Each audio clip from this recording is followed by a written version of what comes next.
हमारे सभी दर्शकों को दिवाली की हार्दिक शुभकामनाएं। आपकी दिवाली शुभ व मंगलमय हो। अब आज का बीटीएच, जिसमें हम बात करते हैं सुर्खियों से हटकर और खबर की तह तक जाकर। तो सबसे पहले आज शाम तक की हेडलाइंस क्या हैं, उस पर नजर डालते हैं। क्या उमर अब्दुल्ला ने किसी प्रेशर में उतारा बड़गाम से उम्मीदवार?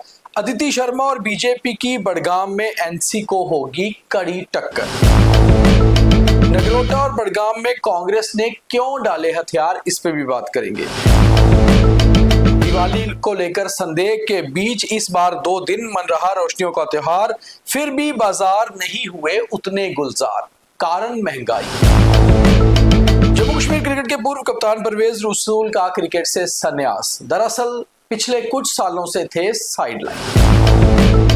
नियंत्रण रेखा पर सेना की बलनोई बटालियन का दिवाली कार्यक्रम, बलनोई बटालियन ने अपनी शौर्य गाथा दिखाई। अब खबरें विस्तार से, और मेरे साथ होंगे मेरे सीनियर सहयोगी पवन शर्मा। जब उमर अब्दुल्ला के पुराने दोस्त और किसी समय उनके पॉलिटिकल एडवाइजर रहे दविंदर सिंह राणा का देहांत हुआ था, तो उसके कुछ ही दिन बाद पिछले साल उमर अब्दुल्ला का एक बयान आया था कि नगरोटा में अगर दविंदर सिंह राणा के परिवार का कोई शख्स चुनाव मैदान में उतरता है तो वो अपना कैंडिडेट उनके विरोध नहीं देंगे। अब जब करीबन 1 साल के बाद चुनाव हो रहे हैं तो नेशनल कॉन्फ्रेंस ने अपना कैंडिडेट घोषित कर दिया है, और उमर अब्दुल्ला का जो बयान आया है वो बहुत पेचीदा है।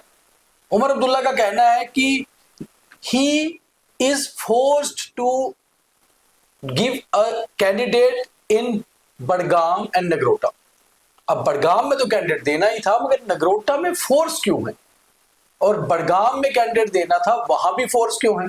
तो कहीं ना कहीं किसी प्रेशर में ये सब कुछ चल रहा है, ये समझ नहीं आ रही। उन्होंने ये भी कहा है कि उन्हें उम्मीद है कि आगा सैयद रूहुल्ला, जो नेशनल कॉन्फ्रेंस के ही एमपी हैं सेंट्रल कश्मीर से, और बड़गाम भी उनके जुरिस्डिक्शन में आता है, वो भी कैंपेन करेंगे, क्योंकि उन्हें कैंपेन करने से मना कर दिया था। तो कहीं ना कहीं बड़ी मुश्किल स्थिति में है उमर अब्दुल्ला बाबू जी। देखिए, इसमें क्लियर है कि उमर अब्दुल्ला अपने बेटे को मैदान में उतारना चाहते थे जी। राजनीति का कैरियर शुरू करवाना चाहते थे वो बड़गाम से, लेकिन जब से एमपी राहुल्ला जो हैं जी, वो उनके तेवर थोड़े सख्त हुए, बदले, तो उसके बाद उनको लग गया कि कहीं सट ना हो जाए जी, तो बेटे का कैरियर बनाने से पहले कहीं हार ना हो जाए। अच्छा। तो उन्होंने अपने बेटे को लास्ट टाइम पे पीछे करके एक नया कैंडिडेट दे दिया जी। अब नगरोटा की बात है तो नगरोटा में उमर अब्दुल्ला ने देवयानी राणा को बैक से सपोर्ट करने की बात कही थी जी। और बयान जो पहले आया था कि अगर राणा के परिवार से कोई आता है तो हम नहीं देंगे। लेकिन अब क्या प्रेशर है? प्रेशर पार्टी का है, कैडर का है। जो आपकी जनता है वो भाग जाएगी भाई जी। आप कितनी बार पीछे करोगे? आपने पिछली बार भी चुनाव में प्रचार नहीं किया था, आपने किया, आपके पिता ने नहीं किया, तो कैडर को भी पता है कि आप बीजेपी के साथ मिले हुए हो। तो वो एक थोड़ा सा सिस्टम हो जाता है कि कैडर भागने की फिराक में होता है कि आप एक्सपोज हो रहे हो। तो अब लास्ट टाइम पे उन्होंने शमीमा बेग को कैंडिडेट बना दिया। क्या लगता है जो कैंडिडेट शमीमा बेग बनाई गई है जी नगरोटा में, क्या लगता है आपको कि उतनी पैठ रखती हैं, या कभी उन्होंने खुद भी प्रॉपर्ली पूरा नगरोटा कॉन्स्टिट्यूंसी देखी होगी? देखिए, वो डंसाली की डीडीसी है जी, तो अच्छी पावरफुल लेडी है। उनके अपना जो सिस्टम है उनका, अपनी बरादरी के बीच, अपनी कम्युनिटी के बीच वो अच्छी पकड़ रखती हैं। और नेशनल कॉन्फ्रेंस का भी वहां पर जो अपना कैडर है वो 20-22 हजार के करीब कैडर है। तो अगर वो, और साथ में महिला कैंडिडेट है, महिला के प्रति महिला वो थोड़ा सा फैक्टर काम करेगा। तो अगली खबर जो है वो भी नगरोटा और बड़गाम से जुड़ी हुई है, मगर ये खबर है एक ऐसी पार्टी की जिन्हें समझ ही नहीं आ रहा कि उन्हें जम्मू कश्मीर में करना क्या है। हिस्सा सरकार का है, विरोध करते नहीं, कहते हैं हम विपक्ष में हैं, विपक्ष का कोई काम करते नहीं। कुल मिलाकर ना जनता से संपर्क है ना सरकार से, और हालात ये हैं कि अब नगरोटा और बड़गाम में भी हथियार डाल दिए हैं। इस पार्टी का नाम है कांग्रेस। तो वाकई कहीं ना कहीं कांग्रेस जम्मू कश्मीर से अपनी जड़ें जो है वो बिल्कुल कमजोर करती जा रही है। देखिए, ये तीसरा सरेंडर है। पहले तो राज्यसभा से किया, उसके बाद नगरोटा से, फिर बड़गाम से। वो तीनों जगह पे आप अपने कैंडिडेट नहीं उतार रहे हो, तो कहीं ना कहीं जो आपका कैडर है उसको ये लगता है कि जहां तो पार्टी के पास उम्मीदवार नहीं है, या फिर कैडर खत्म हो गया, या फिर आप लोग किसी प्रेशर में हो, आप लोगों की जो कमेटी है आपस में बनती नहीं है। आपका बलवान सिंह पूरी तैयारी करता है जी। नगरोटा में रैलीज करता है, बैठकें होती हैं, लास्ट टाइम भी आप उनको डिच कर जाते हैं, कहते हम चुनाव नहीं लड़ेंगे, हम चुनाव ही नहीं लड़ेंगे। तो जो आपका वोट बैंक है, जो आपका वर्कर है, वो जाएगा कहाँ? किसके ये सरेंडर है ना, ये टोटली सरेंडर सेरेमनी ऐसे हथियार डाल दिए। ओ जो मर्जी करो। तो अब बात करते हैं एक और कंफ्यूजन की, वो है दिवाली को लेकर। दिवाली को लेकर संदेह के बीच एक बार 2 दिन की दिवाली मना रहे हैं लोग और कह रहे हैं कि रोशनियों का त्योहार इस बार 2 दिन का है, मगर फिर भी बाजार में रौनक कम है। इसके पीछे भी कुछ कारण बाबू जी क्या नजर? देखिए, इसके पीछे कारण है महंगाई जी, इसके पीछे कारण है जो जम्मू कश्मीर में त्रासदी हुई जी, इसके पीछे कारण है जो सीमांत इलाकों में लोग उजड़े ऑपरेशन सिंदूर से। दीपावली फीकी है जी, आप 2 दिन मनाइए चाहे 3 दिन मनाइए, बाजारों में वो रौनक नहीं है जो होनी चाहिए। लोगों के अंदर लोग देखो ना, मुझे बताइए आपका चशोती में जो त्रासदी हुई अभी तक लोगों के शव ही नहीं मिले। जी, आपके 30-35 लोग कटरा में चले गए, कठुआ में चले गए, बाढ़ग्रस्त इलाकों में बाढ़ग्रस्त इलाकों में लोगों के मकान अभी टूटे हैं, टेंटों में कहाँ मनाएंगे दिवाली। तो दिवाली इस बार फीकी है, चाहे आप 1 दिन मना लीजिए चाहे 2 दिन। तो बाजारों में रौनक इसलिए भी नहीं है कि लोग खुद ही किनारा कर रहे हैं, आस्ता आस्ता जेब होगी तो भाई काम होगा। जम्मू कश्मीर क्रिकेट के पूर्व कप्तान परवेज रसूल ने क्रिकेट से संन्यास लिया। हालांकि जम्मू कश्मीर रांची के बहुत सारे मशहूर खिलाड़ी रहे हैं, मगर परवेज रसूल ऐसे खिलाड़ी थे जिसे किस समय उमर अब्दुल्ला ने भी कहा था कि इंटरनेशनल क्रिकेट में जाएंगे, गए भी, IPL भी खेला, इंटरनेशनल क्रिकेट भी खेला, इंडिया ए की तरफ से कुछ मैच खेले परवेज रसूल ने, और रांची की कप्तानी की। कश्मीर के आइकॉन क्रिकेटर माने जाते थे। फाइनली उन्होंने अपने सारे जो है प्लेटफॉर्म्स, जिसमें T20, टेस्ट और वनडे, सबसे संन्यास ले लिया है।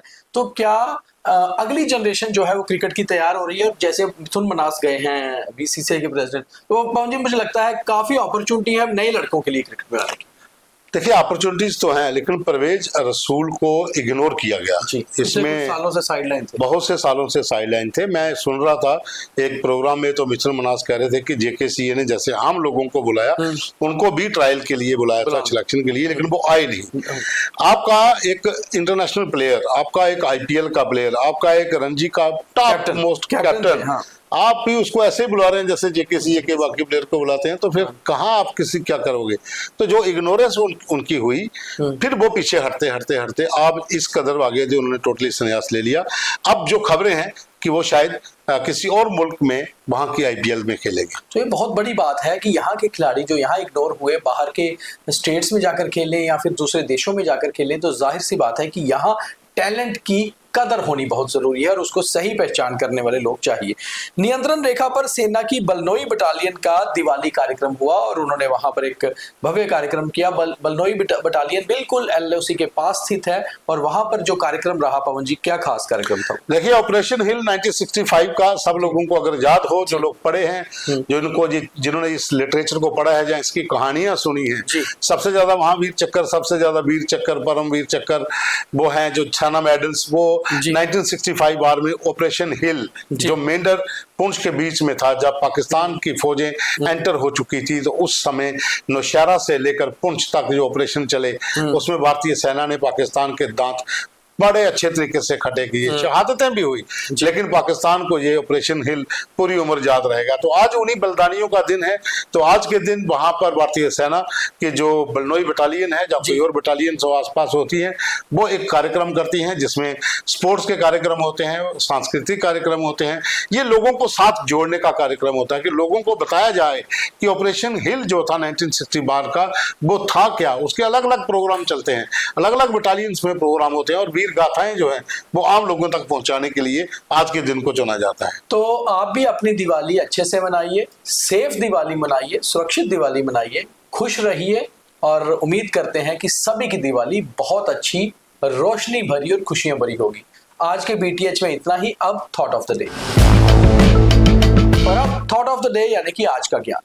दिवाली के 2 दिन होने के संदेह के बीच आप दिवाली को 2 दिन मनाइए, क्योंकि खुशियों को हमेशा बढ़ाना चाहिए और गम को कम करना चाहिए। तो कम से कम दिवाली की खुशियां बढ़े, हमारे जीवन में भी रोशनियां और उन्नति आए। तो यही था आज का ज्ञान और आज का BTH। कल फिर मुलाकात करेंगे, तब तक के लिए देखते रहिए द न्यूज़ रूम 24 आवाज के सभी कार्यक्रम। बहुत धन्यवाद। जय हिंद।